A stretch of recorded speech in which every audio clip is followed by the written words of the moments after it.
Is the way you are trying to improve your marriage really helping? Many people fail not for lack of trying, but by trying too hard with methods that don't work. If you are willing to stop doing what feels natural and start doing what works, you can begin rebuilding connection while making the process enjoyable for both of you. Some people seem to get a lot of love, affection, and attention from their spouse while making it look effortless. Others use a lot of effort while getting little or no affection in return. What this means is that effort is not the most important factor for reconciling. Method is. One of the most common marriage reconciliation mistakes is trying to get your spouse to change before changing the way you interact. Doing this is likely to create conflict without making any progress. Even if changing your spouse's behavior is the solution to fixing your marriage, directly trying to change your spouse is the most difficult and least successful way to get your spouse to change. It is necessary to focus not on who is to blame, but on what specific change is needed and what you can do to get you and your spouse to that place. Most of the time, this is something you will need to start without any cooperation from your spouse. The people who are best at improving their marriage are the ones who take responsibility for making and initiating changes. People who are least successful at improving their marriage fall into two groups: those who continually talk about who is to blame, and those who wait patiently for their spouse to change. Patience is only helpful once we are using the correct methods. We must sow the seed before patiently waiting for it to grow. If you have a loving mindset that sees your spouse as needing help rather than out to get you, creating change will be easier. You will have a softer approach that will be better received by your spouse, even when you need to use tough boundaries. For example, rather than think, "My spouse thinks work is more important than me," think, "My spouse doesn't realize how much he is missing out on not spending more time with me." If you do that, you will be led more in the direction of helping your spouse enjoy you more. The blaming approach would lead you more toward expressing your anger, making you less enjoyable, and getting you less of what you want. Another example. Instead of thinking, "My spouse is breaking our marriage vows and forgetting all that I have done for her," think, "My spouse needs help to enjoy being with me again." That will naturally lead you to behaviors far better for reconciling than an approach based on convincing. As a reconciliation coach, I never ask the question, "What do we need to convince my client's spouse to do?" That would only keep my client stuck. Instead, I ask two key questions that lead to marriage healing actions. What does my client need to stop doing or do less of? And what does my client need to start doing or do more of? The first question will lead to stopping behaviors that damage emotional connection. Behaviors like criticizing and arguing are obvious examples, but behaviors like nagging, interrogating, and giving long explanations also damage marriages. Because we can't fix a marriage while doing damage to it, we have to stop our damaging behaviors first. The second question, "What does my client need to start doing or do more of?"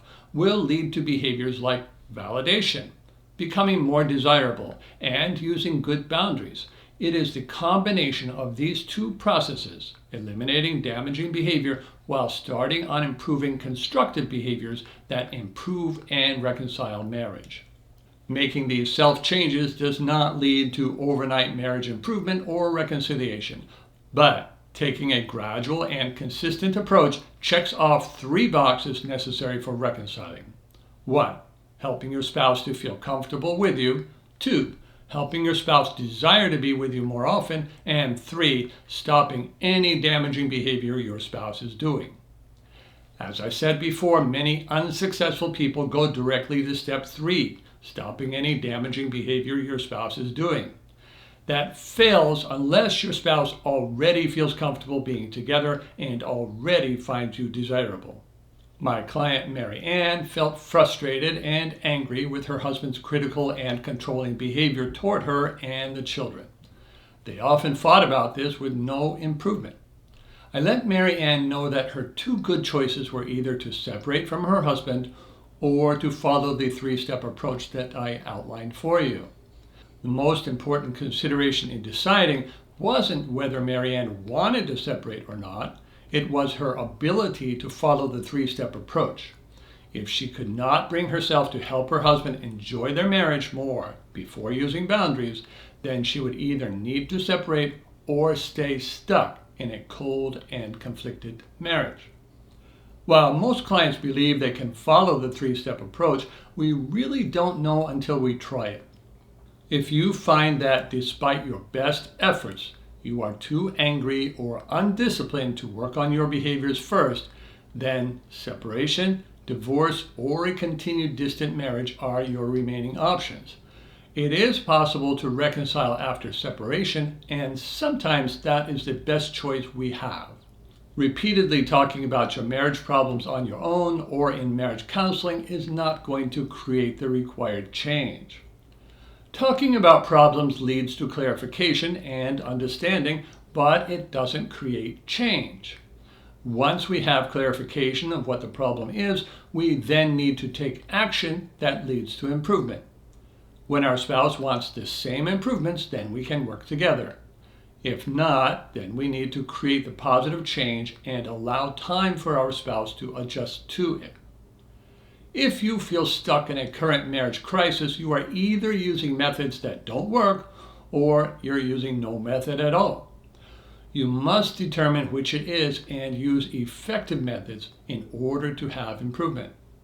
My book, Overcome Neediness and Get the Love You Want, was written to help people identify ineffective ways of getting more love from their spouse. It is our failure to see that what we are doing is not working that keeps us doing the same damaging things over and over. We all have blind spots that can prevent success. Mary Ann did not realize that repeatedly telling her husband how his behavior made her feel was not actually effective. Neither was arguing with him. I told her that her husband already clearly understood that she didn't like his behavior, and telling him more would just maintain the distance. She admitted that what hadn't worked for years wasn't likely to start working. Stopping these behaviors and behaving more friendly toward her husband when he wasn't being controlling were her first steps. Secondly, she learned how to help her husband to feel competent, capable, and powerful by validating his work and the good things he did with her and the kids. Even without boundaries, this resulted in an improved relationship. A key point is that when you adjust the way you interact with your spouse has to adjust to that change. Your spouse will have no choice. So the single most effective way to get more love or respect is to change the way we interact with others. Let's take another example. Suppose your spouse interrupts you during conversations. Here are two different approaches for dealing with that. Method 1. Share with your spouse how you feel when you are interrupted and clarify how you want your spouse to wait until you are finished talking before saying what he or she has to say. Keep doing that over and over, even if it is not helping. Method 2. Help your spouse to enjoy talking with you by using good validation skills, but end a conversation whenever your spouse interrupts. The first method is likely to produce no change or more distance. The second method improves communication, makes a closer relationship, and ends interruptions. There is no ongoing conflict and no continuing resentment. It is believing something should work that keeps us doing it even when it is not working or only works a little. Even when it works a little, I recommend you give it up for more effective beliefs and behaviors. When things are working a little, it is often not because your spouse is eager to treat you well. It is more likely that your spouse is just resentfully complying. Resentful compliance usually gets improvement in one area while problems happen in other areas. It is the whack-a-mole method of getting compliance. Does your spouse do things to please you because you are enjoyable to be with?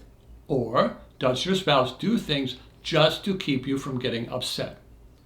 The first one is a relationship builder, and the second is a resentment builder. You should behave in such a way that your spouse looks forward to being with you every day, always feels that you are approachable and helpful, and would be fearful of missing out on quality time with you if he or she ever cheated, mistreated, or divorced you. If you are very hard to replace, you are very unlikely to be replaced.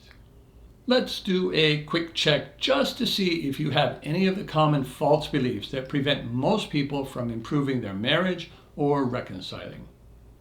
False belief: we solve problems by talking about them. False belief: if my spouse understands my feelings or reasons, then he or she will change. False belief: my spouse will always love me no matter what I do. False belief: being open and honest keeps relationships strong. And one more false belief: I should just be myself with my spouse and do or say whatever I want. Following any one of these false beliefs can severely damage your marriage. In a society that teaches that up is down and left is right, it should be no surprise if you believe these things. I think that getting older and wiser is the process of abandoning what does not work for what does. Life experience can teach us if we pay attention. Let me share with you what actually works. Many people are good at socializing with people outside of the family. Maybe you are too. If someone starts talking about a subject you don't like, you might first try to shift that topic. Then, if that doesn't work, you look at your watch and say, "Look at the time. I'm sorry, I need to go." If you do that every time, they will stop bringing up the bad topic with you. This way of behaving is very effective and all done without discussing your relationship, talking about how you honestly don't like the way that they talk, having an argument, or refusing to talk to them for a week. If you did those things, you would harm your friendship. A high percentage of my clients have good relationship skills at work and with friends that they do not use with their spouse. They have a false belief that our marriage relationship somehow works differently from other relationships. They may believe that it is important to always greet friends with a smile, but that doesn't apply to spouses. They may believe it is important to agree and empathize with friends, but that we must immediately debate any differences with a spouse. They may believe we nicely ask others about something we are expecting them to do, but we nag our spouses and remind them of how they messed up in the past, and so on. This two-rule system for relationships ensures good relationships at work and bad relationships at home. Often we have learned from our parents to treat everyone better than we treat our spouse, and then we teach our children the same thing. What we need to learn and our children need to see is that we treat our spouse as loved and cherished. It is an old-fashioned notion that just happens to match what God tells us to do. Here is a reality check for you. Does your spouse wish that you talk to him or her the way you talk to your friends, coworkers, or clients? If so, then you have a blind spot here or a false belief that you need to change. The ability to give up damaging behaviors no matter how much you feel like doing them, do loving behaviors no matter how much you don't feel like doing them, and to use boundaries rather than control, blame, or avoidance determines your ability to have a good relationship with anyone. These are hard things to do. As the Apostle Paul wrote about, quoting the Bible, "For I do not do the good I want to do, but the evil I do not want to do. This I keep on doing.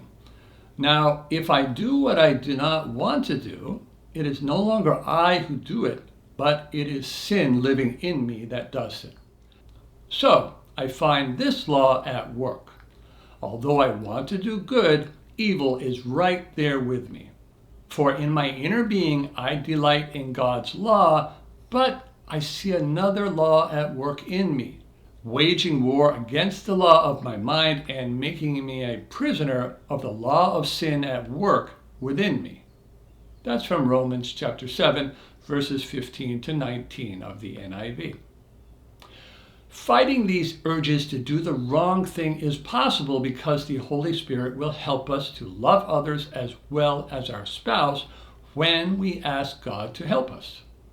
For years before I knew how to help others to love their spouse, I would pray every day that God would teach me to love others. Other than accepting Christ as my Savior, that may have been the most important thing that I have ever prayed. Nothing in your life that you do well came naturally. Your marriage is no different. Are you ready to build your marriage effectively? If you have identified a blind spot or false belief in this recording, you have already made a good start on building your marriage more easily. If you would like to learn more effective ways of building your marriage, I recommend you start with my book, Overcome Neediness and Get the Love You Want. If your marriage is severely damaged or time is limited, a consultation can help you identify the specific behaviors to stop, the relationship building behaviors to start, and the next steps most likely to help your spouse become more relaxed and receptive. If what you know is not working, that does not mean your marriage is hopeless. It just means you need a better method.